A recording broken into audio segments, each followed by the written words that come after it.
Welcome to నిజం TV. బులెటిన్ల ముందుగా headlines. ప్రజలకు సన్నబియ్యం కానుక తెలంగాణ ముఖ్యమంత్రి రేవంత్ రెడ్డి వెల్లడి.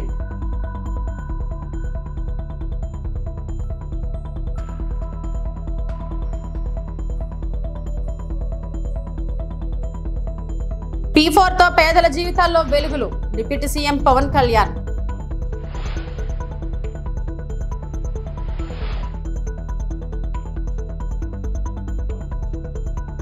నగల దుకాణాన్ని ప్రారంభించిన మహేష్ బాబు కూతురు సితారా. పేదరికం లేని రాష్ట్రంగా ఏపీని తయారు చేయాలనే సంకల్పానికి శ్రీకారం చుట్టామని P4 భావితరాల భవిష్యత్తును మారుస్తుందని సీఎం చంద్రబాబు అన్నారు. సమాజంలోని సంపన్నులను పేదలతో అనుసంధానించి పేదరికాన్ని నిర్మూలించేందుకు ఉద్దేశించిన మార్గదర్శి బంగారు కుటుంబం P4 కార్యక్రమాన్ని ఆయన ప్రారంభించారు. పేదల జీవితాల్లో మార్పు తెచ్చే వరకు తన ప్రయత్నాన్ని వదిలిపెట్టనని స్పష్టం చేశారు. ఆగస్టు 15 నాటికి ఈ కార్యక్రమాన్ని ఓ స్థాయికి తెచ్చి వచ్చే ఉగాది నాటికి సత్ఫలితాలను ఆవిష్కరిస్తామని సీఎం ధీమా వ్యక్తం చేశారు. అందుకే ఆంధ్ర రాష్ట్రంలో పేదరికం లేని రాష్ట్రంగా చేయాలనే సంకల్పానికి ఈరోజు శ్రీకారం చుట్టానని చెప్పి కూడా నేను మీ అందరికీ తెలియజేస్తున్నా. ఈరోజు ఇక్కడ ఎన్డీఏ ప్రభుత్వం ఉంది.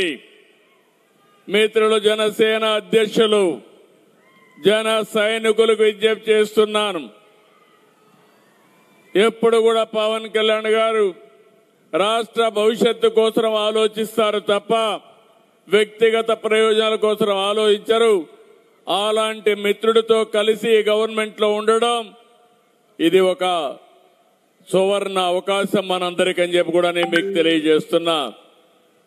కేంద్రంలో ఉండే బీజేపీ ఎన్డీఏ నరేంద్ర మోడీ గారు 2047కి భారతదేశాన్ని వికసిత్ భారత్ ద్వారా ప్రపంచంలోనే ఒక అగ్రదేశంగా తయారు చేయాలని ఆలోచిస్తున్నారు. ఆయనకి ఇలాంటి కార్యక్రమాలు చేయడం అంటే ఒక పట్టుదల. దేశం కోసం ఎలాంటి కార్యక్రమాలు చేయడానికైనా ముందుకొచ్చే వ్యక్తి. అలాంటి వ్యక్తి దేశానికి సరైన సమయంలో సరైన ప్రధానమంత్రి ఉండడం మనందరి అదృష్టం అని చెప్పి మరొకసారి మీ అందరికీ విజ్ఞప్తి చేస్తున్నాను. ఇలాంటి అవకాశం మళ్లీ రాదు. నన్ను గురించి నేను ఎక్కువగా చెప్పవలసిన అవసరం లేదు. మీకైతే ఈ సందర్భంగా చెప్పవలసిన అవసరం ఉంది. 1978లో ఎమ్మెల్యే అయ్యాను. 47 సంవత్సరాలైంది. ఇంకొక 3 సంవత్సరాలైతే 50 సంవత్సరాలు అవుతుంది. 5 దశాబ్దాలుగా నన్ను ఆదరించారంటే, అప్పుడు ఇప్పుడు అదే ప్రేమ చూపించారంటే నా జీవితం మీకు అంకితం తప్ప నాకు ఎలాంటి కోరికలే లేవని చెప్పి మరొకసారి విజ్ఞప్తి చేస్తున్నాను. గత ప్రభుత్వం పారిశ్రామికవేత్తల నుంచి వాటాలు అడిగితే కూటమి ప్రభుత్వం పేదలకు వాటా పంచమంటుందని ఉప ముఖ్యమంత్రి పవన్ కళ్యాణ్ అన్నారు. P4 కార్యక్రమానికి శ్రీకారం చుట్టిన సీఎం చంద్రబాబుకు హ్యాట్స్ ఆఫ్ చెప్పిన ఆయన పేదల జీవితాల్లో వెలుగులు వస్తాయని ఆకాంక్షించారు. సీఎంతో కలిసి జీరో ప్రాపర్టీ P4 లో లోగోను ఆవిష్కరించారు. ఆయనే గనక ఈ రోజున అధికారంలో గనక ముఖ్యమంత్రిగా లేకపోయి ఉంటే ఈ రోజున P4 పాలసీ జీరో పావర్టీ బయటకు వచ్చేది కాదు. ఈ రోజున అప్పుల్లో కూరుకుపోతున్న రాష్ట్రాన్ని దిశానిర్దేశం చేస్తే దాన్ని బయటపడగి వేయగలిగే సత్తా ఉన్న శక్తి సరిపోయేది ఇంకెవరికీ కాదు. అందుకని మనస్ఫూర్తిగా కూటమికి ఎన్డీఏ కూటమి నాయకులుగా, తెలుగుదేశం జాతీయ పార్టీ అధ్యక్షులుగా సమర్థవంతంగా కష్టాల్లో ఉన్న రాష్ట్రాన్ని మా అందరికీ మార్గదర్శకత్వం వహిస్తూ ముందుని నడిపిస్తున్న శ్రీ గౌరవనీయులు శ్రీ ముఖ్యమంత్రి శ్రీ నారా చంద్రబాబు నాయుడు గారికి ప్రత్యేకంగా ధన్యవాదాలు, కృతజ్ఞతలు, నమస్కారాలు తెలియజేసుకుంటాను. నాకేమనిపిస్తుంటే P4 అంటే డబ్బులు ఇచ్చేయడం, అందరికీ ఒక ఆలోచన ఉంటుందేమో. P4 అనేది చాలా చాలా కీలకమైనది. ఇది ప్రభుత్వం ఉంటుంది, పబ్లిక్ ఉంటుంది, అలాగే ప్రైవేట్ వ్యక్తులు ఉంటారు. అలాగే ఇవన్నీ ఇంతమంది కలిస్తేనే పార్ట్నర్షిప్. ఇది ఇప్పుడు మనకి దీంట్లో చాలా మందికి సగటు మనిషికి ఇక్కడున్న వేదిక పైన ఎవరు కూడా చల్మలశెట్టి సునీర్ గారు కావచ్చు, గోయంక గారు కావచ్చు, లేదంటే మన కృష్ణారెడ్డి గారు కావచ్చు, గౌరవ ముఖ్యమంత్రి నారా చంద్రబాబు నాయుడు గారు కావచ్చు, వేదిక పైన పెద్దలు ఎవరైనా ఉండొచ్చు. ఇక్కడ ఉన్న చాలామంది విశిష్ట అతిథులు కావచ్చు, ఐఏఎస్ అధికారులు ఉండొచ్చు, ఎవరికైనా సరే చదువుకునే సమయంలో, ఎదుగుదామనే సమయంలో అందరూ చిన్న గ్రామాల నుంచి వచ్చిన వాళ్ళే, చిన్న చిన్న రాష్ట్రాల మారుమూల కుగ్రామం నుంచి వచ్చిన వాళ్ళే. కానీ వాళ్ళకి ఏముంటుందంటే ఎవరో ఒకరు సలహా ఇచ్చేవాడు కావాలి. ఏదైనా నాకు అవుదాం, ఏదన్నా నా జీవితం మెరుగుపడాలి అంటే సలహాలు ఇచ్చేవాళ్ళు కావాలి. అది ఒకసారి మాట అవ్వచ్చు, లేదంటే ఒకసారి ఒక చిన్నపాటి ధన సహాయం కావచ్చు, లేదంటే చిన్నపాటి ఒక మాట సహాయం కావచ్చు. ఇవన్నీ వ్యక్తులుగా అందరం చేస్తాం. కానీ దీన్ని ఒక ప్రభుత్వ కార్యక్రమంగా దీన్ని చేపట్టినందుకు మనస్ఫూర్తిగా ముఖ్యమంత్రి గారికి నా అభినందనలు, ధన్యవాదాలు తెలియజేసుకుంటున్నాను. రేషన్ కార్డుదారులకు సన్నబియ్యం పంపిణీ పథకం ఎన్ని తరాల మారినా చరిత్రలో నిలిచిపోతుందని తెలంగాణ ముఖ్యమంత్రి రేవంత్ రెడ్డి వెల్లడించారు. సూర్యాపేట జిల్లా హుజూర్ నగర్ లో సన్నబియ్యం పంపిణీ పథకాన్ని సీఎం ప్రారంభించారు. శ్రీమంతులు తినే సన్నబియ్యం పేదలు సైతం ఆరగించే రోజులు వచ్చాయని వెల్లడించారు. ఈ పథకాన్ని భవిష్యత్తులో ఎవరు రద్దు చేసే సాహసం చేయరని స్పష్టం చేశారు. వరి వేస్తే ఉరేనని గత పాలకులు బెదిరిస్తే క్వింటాకు 500 రూపాయల బోనస్ ఇచ్చి మరీ తమ ప్రభుత్వం కొనుగోలు చేసిందని తెలిపారు. 15 నెలల్లోనే దాదాపు హామీలను నెరవేర్చామన్న రేవంత్ బీఆర్ఎస్ పిల్లి శాపనార్థాలకు తన సంకల్పం చెక్కు చెదరదని స్పష్టం చేశారు. పెద్దలు ఉత్తమ్ కుమార్ రెడ్డి గారితో మాట్లాడిన, సహచర మంత్రివర్గ సభ్యులతో చర్చించిన, బట్టి విక్రమార్క గారిని ఒప్పించిన, ఇక దొడ్డు బియ్యం కాదు, ప్రతి పేదవాడికి ప్రతి ఒక్కరికి 6 కిలోల సన్న బియ్యం ఇవ్వాలి. అందుకే ఆహార భద్రత చట్టాన్ని పార్లమెంటులో తెచ్చి పేదవాడికి తినడానికి అవసరమైన అన్ని వసతులు ఏర్పాటు చేయాలని ఆహార భద్రత చట్టం శ్రీమతి సోనియా గాంధీ గారు పార్లమెంటులో తెచ్చి పేదవాడి ఆకలి తీర్చడానికి సోనియమ్మ చట్టాలు చేసింది. 10 మేధావుల మన్నోళ్ళు, 80,000 పుస్తకాలు చదివినోళ్ళు, తెలంగాణ మూలన నరాన నాకు తెలుసు ఎవరికి తెలుసు అని అడిగినోడు 10 ఏళ్ళలో ఎన్నడన్న సన్నబియ్యం పేదోళ్ళకి ఇవ్వాలని ఆలోచన చేసిండు. సోనియమ్మ చట్టాలు చేసింది. పెద్దలు చెప్పేటోళ్ళు, మా నాయనమ్మ చిన్నప్పుడు అనేది, భార్య జీతం చూస్తుంది, అమ్మ ఆకలి చూస్తుంది అని. 10 ఏళ్ళలో ఎన్నడన్న సన్నబియ్యం పేదోళ్ళకి ఇవ్వాలని ఆలోచన చేసిండా? మీరు ఒరేస్తే ఉరేసుకున్నట్టే అని మిమ్మల్ని భయపెట్టిండు. ఆయన ఫామ్ హౌస్లో 1000 ఎకరాల వరి పండించి, మిత్రులారా ఇది బాగా తెలంగాణ రైతాంగం వినాలి, ఆనాటి మాజీ ముఖ్యమంత్రి గారు ప్రజలకు విజ్ఞప్తి చేసిండు, మీరు వరి వేయొద్దు, మేము ఒట్లు కొనం, ఒకవేళ ఊరేసుకుంటే మీరు ఊరేసుకున్నట్టే అని. ఆయన చెప్పిందే నిజమైతే అదే సీజన్లో అదే పంటలో దాదాపుగా ఎర్రవల్లి ఆయన ఫామ్ హౌస్లో 1000 ఎకరాల ఒట్లు పంపిస్తే కావేరి సీడ్స్ అనే కంపెనీ 4,500 రూపాయలకు క్వింటాలు ఆయన ఫామ్ హౌస్లో పండించిన ఒడ్లు కొన్నారు. మిత్రులారా, నేను ఇది అధికారికంగా ఆరోపణ చేస్తున్న వారి మీద. నేను అడుగుతున్న తెలంగాణ రైతాంగాన్ని, మనం పండించిన ఒడ్లు 2,000 కొనేటోడు దిక్కు లేదు, రైతులు ఊరేసుకుంటుంటే ఒడ్లు కొనక చంద్రశేఖరరావు గారు ఫామ్ హౌస్లో పండించిన ఒడ్లు 4,500 రూపాయలకు క్వింటాల్ కొన్నారంటే అవి ఒడ్లా లేకపోతే అందులో బంగారం పండుతుందా అని నేను అడుగుతున్నా. దొరగారి ఫామ్ హౌస్లో పండితే 4,500కు అమ్ముకుంటాడు, మన దళితులు గిరిజనులు పండిస్తే ఒడ్లు కొనేటోడే లేడు. అందుకే నేను ఉత్తమ్ కుమార్ రెడ్డి గారు, బట్టి విక్రమార్క గారు ఆలోచన చేసినాం, చర్చించినాం. ఎంత ఖర్చైనా పర్వాలేదు, ఎన్ని కోట్లైనా పర్వాలేదు, పేదలు పండించిన ప్రతి చివరి గింజ వరకు ప్రభుత్వమే కొంటుంది. సన్న ఒట్లు పండిస్తే 500 బోనస్ ఇస్తామని చెప్పి నిర్ణయించి ఇవాళ 500 రూపాయల బోనస్ ఇస్తున్నాం. పశ్చిమ గోదావరి జిల్లా పాలకొల్లు 76 లక్షలతో 4 వార్డుల్లో అభివృద్ధి పనులకు శంకుస్థాపన చేసిన మంత్రి రామనాయుడు. పాలకొల్లు పట్టణంలో 27, 28, 18 వార్డుల్లో 76 లక్షలతో సిమెంట్ రహదారులు, డ్రైన్లు, కల్వర్ట్ నిర్మాణ పనులకు మంత్రి రామనాయుడు శంకుస్థాపన చేశారు. ముందుగా కూటమి నాయకులు వార్డులు మహిళలతో కలిసి భూమి పూజ జరిపి కొబ్బరికాయలు కొట్టారు. ఆయా వార్డుల్లో చేపట్టబోయే పనులను పరిశీలించారు. అభివృద్ధి పనుల శంకుస్థాపన శిలాఫలకాలు ఆవిష్కరించారు. మంత్రి రామనాయుడుకు ప్రజలు ఘన స్వాగతం పలికారు.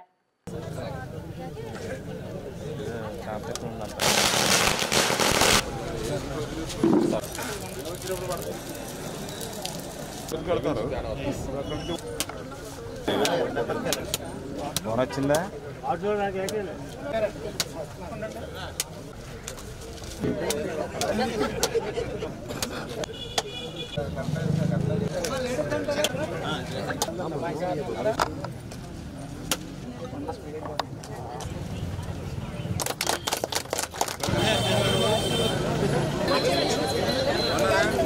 రామచంద్రాయ జనక రాజ మనోహరాయ మామకాకృష్ణాయ మహిత మంగళం.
ములుగు జిల్లా సన్నాహక సమావేశానికి హాజరైన మంత్రి సీతక్క.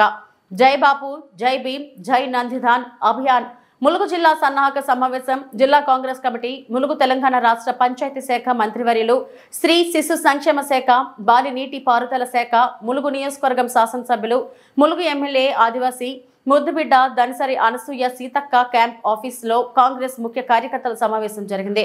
కాంగ్రెస్ జిల్లా అధ్యక్షుడు పడి ఆకుల అశోక్ అధ్యక్షతన జరిగింది.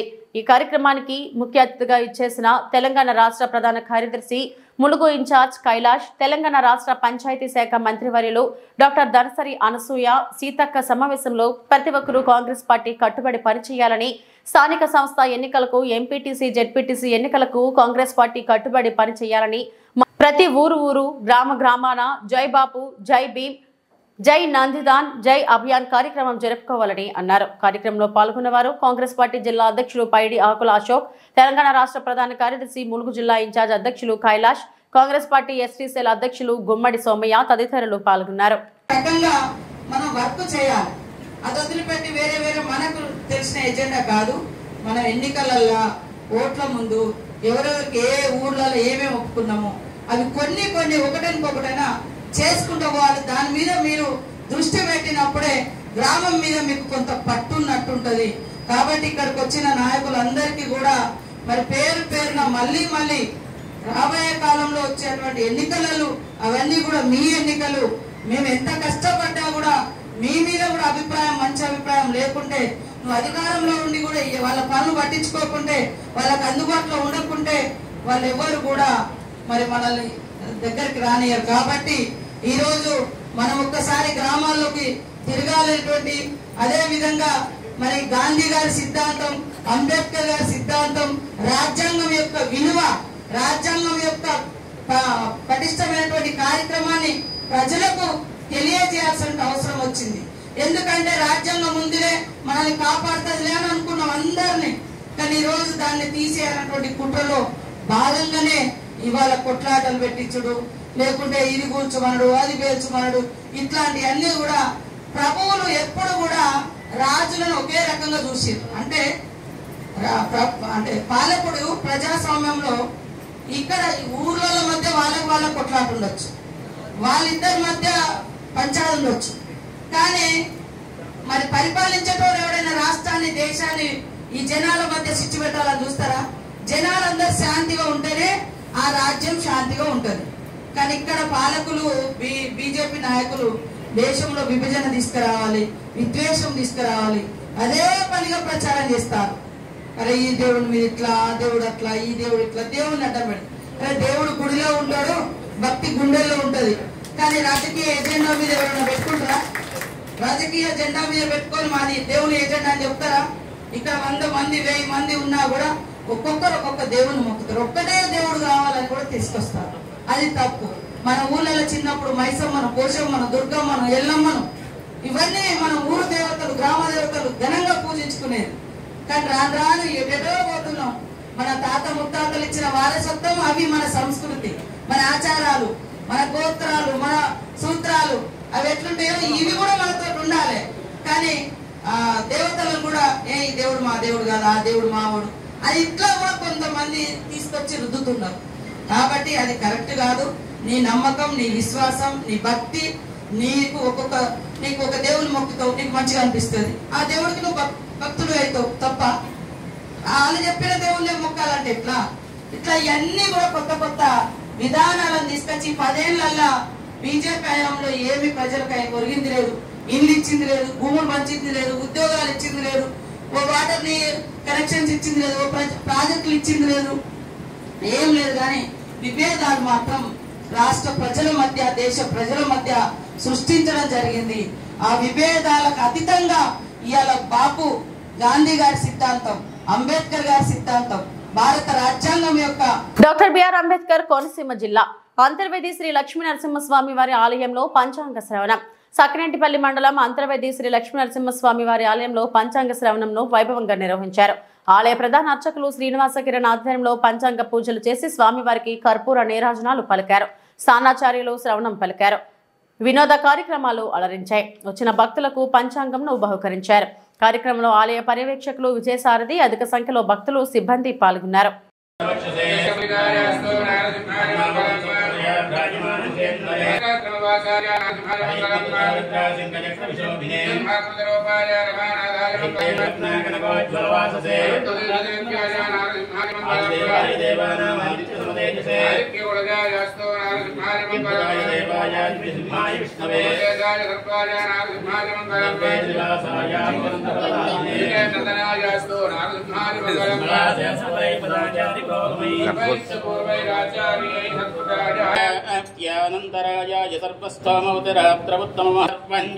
नारायणाय विद्महे वासुदेवाय धीमहि विष्णु प्रचोदयात् गणकाय विद्महे तेजोपृष्ठाय धीमहि नारसिंह प्रचोदयात् महादेव्यै च विद्महे विष्णुपत्न्यै च धीमहि लक्ष्मी प्रचोदयात् वक्षराय विद्महे सर्वसिद्ध्यै च धीमहि धरा प्रचोदयात् दक्षिणाय विद्महे महाकाञ्चाभ्याय चोभ्याय कृष्णावसाय वादाय गोपुत्रवसायन्द्रस्कुलाय राष्ट्रग्रामे मानाचार्य चिरवादिवर्गर्गम् अस्मिन् ग्रामे सुभिक्षमोदो श्रीरामोय नमः समस्तमङ्गलानि देवेशस्य विराजमानसेवाग्रहास्य मित्राणां प्रभूनं श्रीमत्यादिवासनां दत्तं नमस्कारिणां आशीर्वादमहङ्करो विद्यात् ब्रह्मघोषाप्रिये ब्रह्मघोषे भवतु सराज्य सार्वभौमो श्रीभूषणेत श्रीलक्ष्मी नमस्कारे अस्मिन् ग्रामे श्रीग्रामोऽयं धनधान्याभिवृद्धिरस्तु समस्तमङ्गलानि भवन्तु सर्वे जनाः सुखिनो भवन्तु. పంట పొలంలో స్వయంగా వెలిసిన శ్రీ శ్రీ శ్రీ సత్యమ్మ తల్లి అమ్మవారు నాంగవరం గ్రామంలో జున్నూరి రామ్మోహన్ రాజేశ్వరరావు వారి పంట పొలాలు మధ్యలో స్వయంగా శ్రీ శ్రీ శ్రీ సత్యమ్మ తల్లి వెలిసిన అమ్మవారు మహోత్సవం ఘనంగా నిర్వహించారు. జున్నూరి రామ్మోహన్ రాజేశ్వరరావు దంపతులు మాట్లాడుతూ, మా అమ్మ శ్రీ శ్రీ శ్రీ సత్యమ్మ తల్లి అమ్మవారి అనుగ్రహంతోనే ఈ రోజు మా కుటుంబం చల్లగా ఉంది. మా గ్రామంలో ఉన్న ప్రజలపై కూడా ఆ మహాతల్లి ఆశీస్సులు ఉంటున్నాయి. మనసులో ఏ కోరిక ఉన్నా వెంటనే అమ్మవారు తీరుస్తున్నారు. ఎక్కడికక్కడ నుండో ఈ ఉగాది రోజు నాడు దర్శనం చేసుకుంటున్నారు. ప్రతి సంవత్సరం ఉగాది రోజు నాడు అమ్మవారికి మాకు తోచిన విధంగా స్నేహితుల సహకారంతో ఇంత ఘనంగా జాతరను జరిపిస్తున్నామన్నారు. 1500 మందికి అన్నదానం చేస్తున్నామని జూనూరు రామ్మోహన్ రాజేశ్వరరావు దంపతులు తెలిపారు.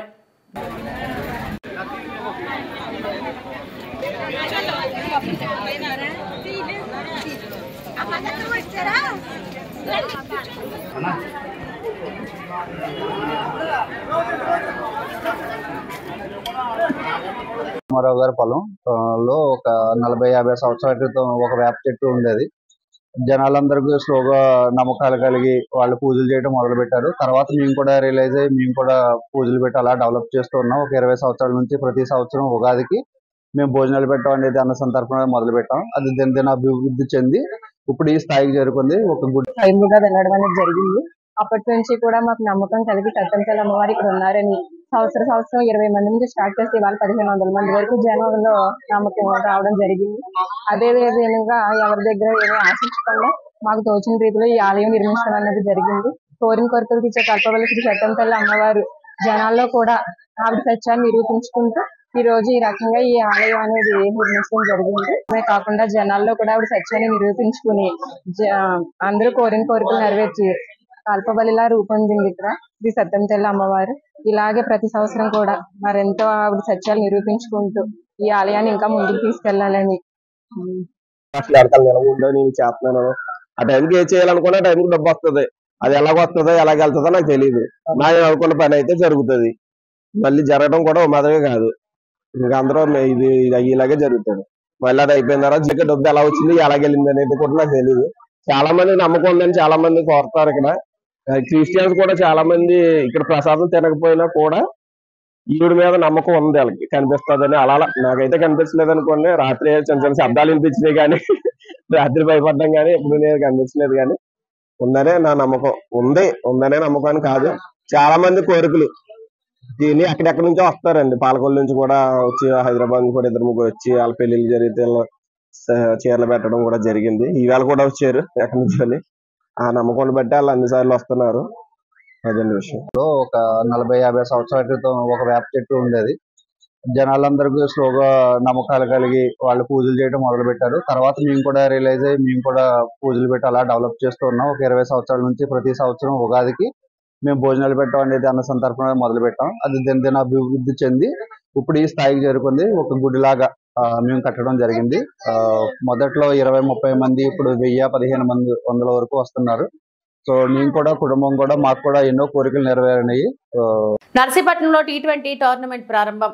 టీడీపీ రాష్ట్ర ప్రధాన కార్యదర్శి చింతకాయల విజయ్ నర్సీపట్నం శివపురం కాలేజ్ గ్రౌండ్స్ లో నిర్వహిస్తున్న Narsipatnam premier league season 1 T20 cricket tournament ను ప్రారంభించారు. ముందుగా కొబ్బరికాయ కొట్టి క్రికెట్ పిచ్ ను ప్రారంభించిన అనంతరం టాస్ వేసి తొలి బంత్ ని ఆడి టోర్నమెంట్ ను ఉత్సాహంగా ప్రారంభించారు. ఈ సందర్భంగా చింతకాయల విజయ్ మాట్లాడుతూ 2018లో ఇదే మైదానంలో 110 టీములతో భారీ టోర్నమెంట్ డే అండ్ నైట్ మ్యాచ్లుగా నిర్వహించిన విషయాన్ని గుర్తు చేసుకున్నారు. ప్రతి టీం కు డ్రెస్ కోడ్ తో పాటు క్రికెట్ కిట్ ను కూడా అందజేసినట్లు వివరించారు. ఆటను స్పోర్టివ్ గా తీసుకోవాలని, గెలుపోవటంలో సహజమని, ఎటువంటి గొడవలు లేకుండా స్నేహపూర్వకంగా ఆడాలని ఆయన సూచించారు. టోర్నమెంట్ ని ఆర్గనైజ్ చేసాం 2018లో. దాని తర్వాత మళ్ళీ ఈ గ్రౌండ్కి రావడం మొదటిసారి అండి. అప్పుడు మధ్యలో నేను రాలేదు అసలు.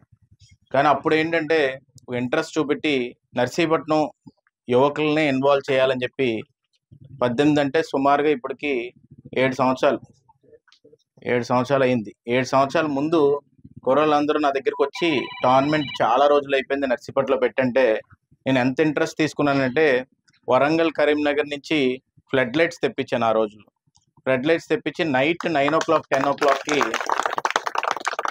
9-10కి ఇక్కడ గేమ్ ఆడిపించిన రోజులు కూడా నాకు ఉన్నాయి.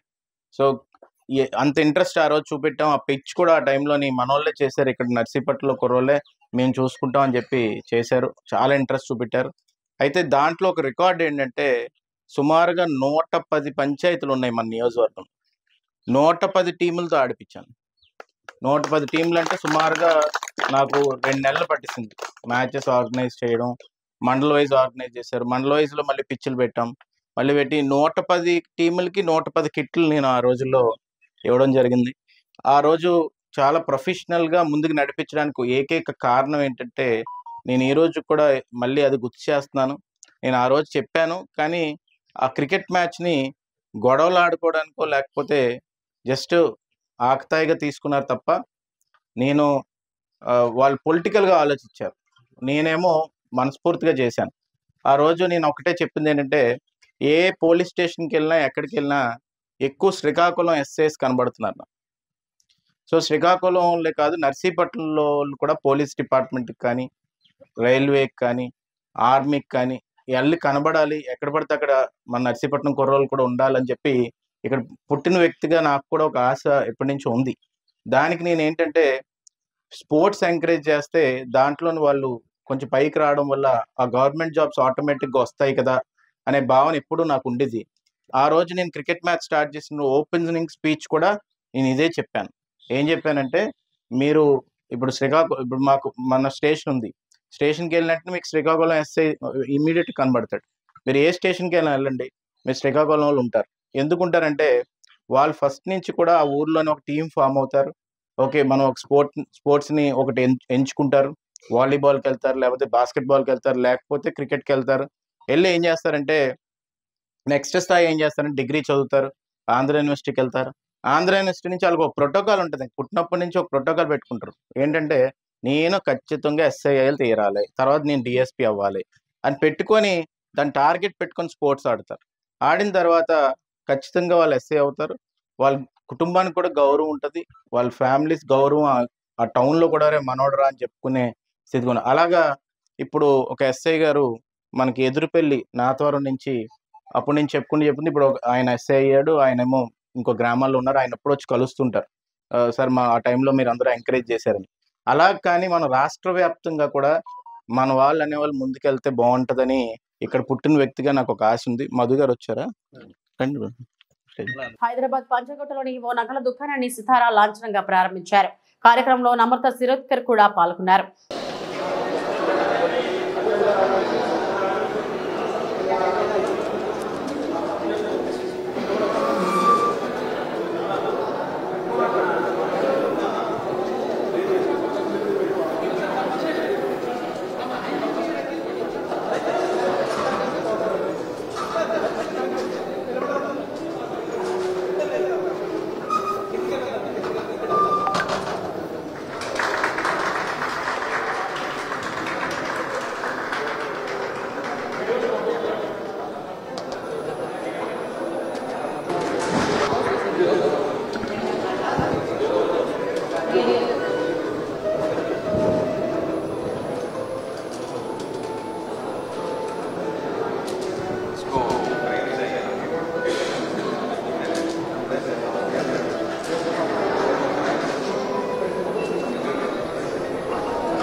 ఇవి ఇప్పటివరకు నా బులెటిన్ అప్డేట్స్. నమస్తే.